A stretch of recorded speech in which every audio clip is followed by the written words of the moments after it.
संजय राउत जो इस वक्त ईडी की हिरासत में ईडी हेडक्वार्टर में मौजूद हैं और वहां पर उनको हिरासत में लेकर ले जाया गया है, जहां अब उनसे आगे की पूछताछ होगी, क्योंकि ईडी के अधिकारी संजय राउत के घर पर भांडुप और साथ ही आपको बता दें कि दादर में छापेमारी के लिए पहुंची थी। सुबह 7 बजे से ईडी के अधिकारी वहां पर मौजूद थे, लगातार छापेमारी उन्होंने की और उसके बाद पूछताछ भी हुई है, लेकिन फिर हिरासत में लिया गया संजय राउत को। और संजय राउत हिरासत में लिए जाने के बाद उन्होंने मीडिया के सामने आकर कहा कि यह महाराष्ट्र को कमजोर करने की कोशिश है, शिवसेना को कमजोर करने की कोशिश है।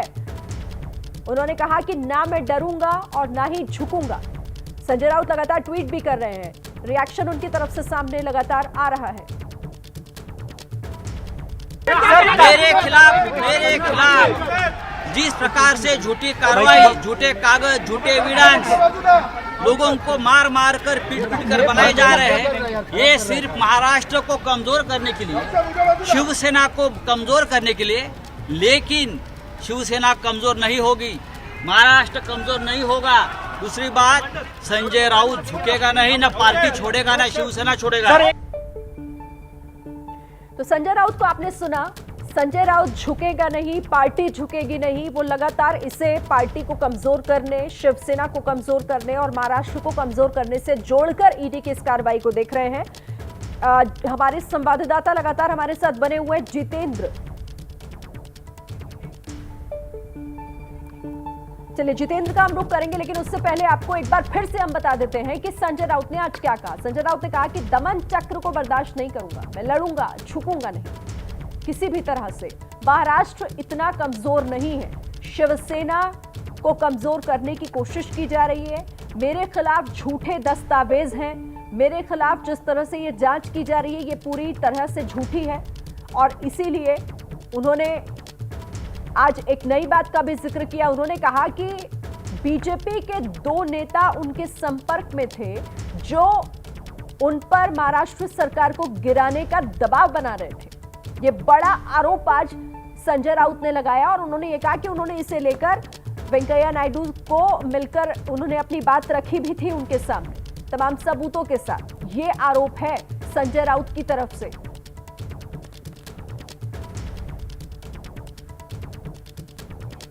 हमारे साथ रौनक कुकड़े भी बने हुए हैं। रौनक, एक बार फिर से आपके पास में आना चाहूंगी। बताइए सबसे पहले तो हलचल क्या है वहां पर? बताइए जा रहा था कि बेटी भी पहुंची है संजय राउत के पास उनसे मिलने के लिए। जी निश्चित तौर पर मैं आपको तस्वीरें पहले दिखा दूं। यहाँ पर शिरीन, ये ईडी दफ्तर के बाहर की यहाँ पर तस्वीरें हैं। मुंबई पुलिस के जवान तो अंदर तैनात ही है, लेकिन बाहर जो है वो सीआरपीएफ जो केंद्रीय सुरक्षा बल है वो यहाँ पर तैनात कर दिया गया है। इसके अलावा जैसा आपने जो सवाल पूछा कि जो उनकी छोटी बेटी है विदिता, वो भी ईडी दफ्तर के बाहर पहुँची हुई है। इसके अलावा उनके जो भाई है विधायक सुनील राउत, वो यहाँ पर उनके साथ है और उनके छोटे भाई वो भी यहाँ पर पहुँचे हुए। तो उनका जो परिवार है वो इस वक्त संजय राउत के साथ खड़ा दिखाई दे रहा है। साफ तौर पर उनके परिवार के लोगों का भी ये आरोप है कि ये केवल और केवल पॉलिटिकल वेंडेटा के तहत कार्रवाई की जा रही है। कुछ देर पहले जो विधायक है सुनील राउत, जो सुबह से ही संजय राउत के घर पर मौजूद थे, उन्होंने सिलसिलेवार तरीके से इस बात की जानकारी दी कि जब ईडी के अधिकारी सुबह करीब 7 बजे उनके घर भांडुप में पहुंचे तो क्या कुछ उसके बाद से गतिविधि हुई। लगातार पत्राचाल घोटाले मामले को लेकर कई दस्तावेज की मांग जो है वो ईडी के अधिकारी की तरफ से की जा रही थी। कुछ दस्तावेज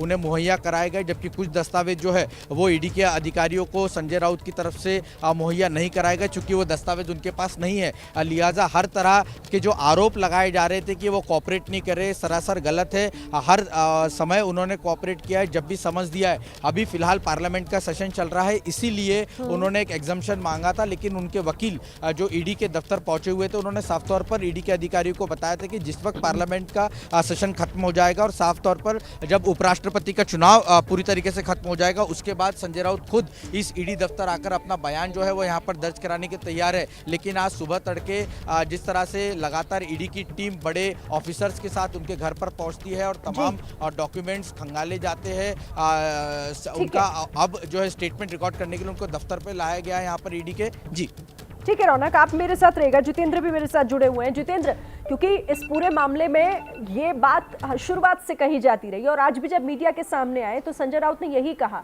कि जो दस्तावेज रख रही है ईडी वो तमाम दस्तावेज फर्जी हैं, उनके खिलाफ ये झूठा मामला बनाने की कोशिश की जा रही है।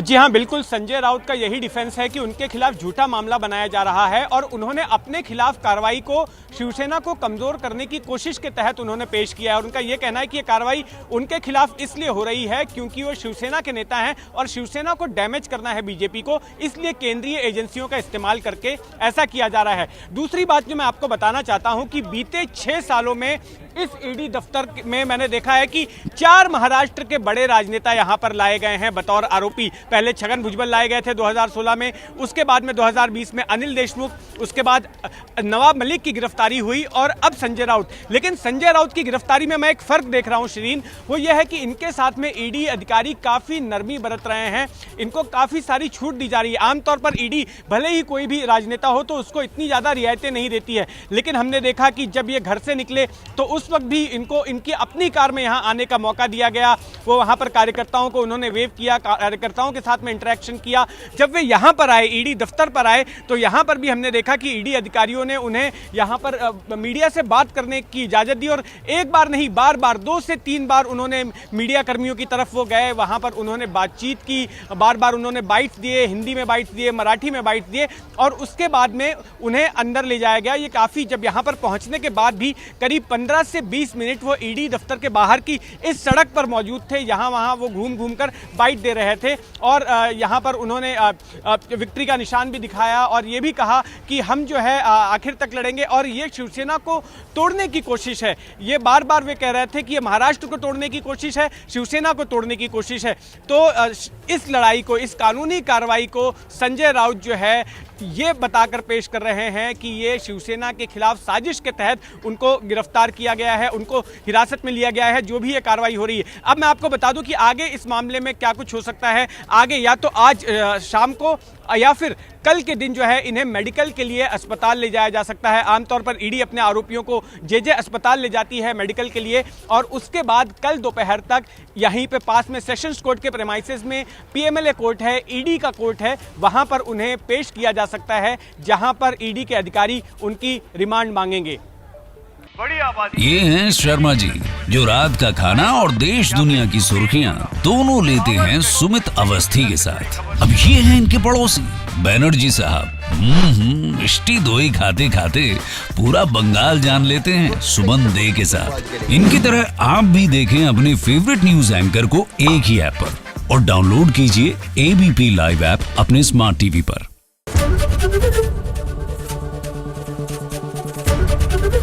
एबीपी न्यूज आपको रखे आगे।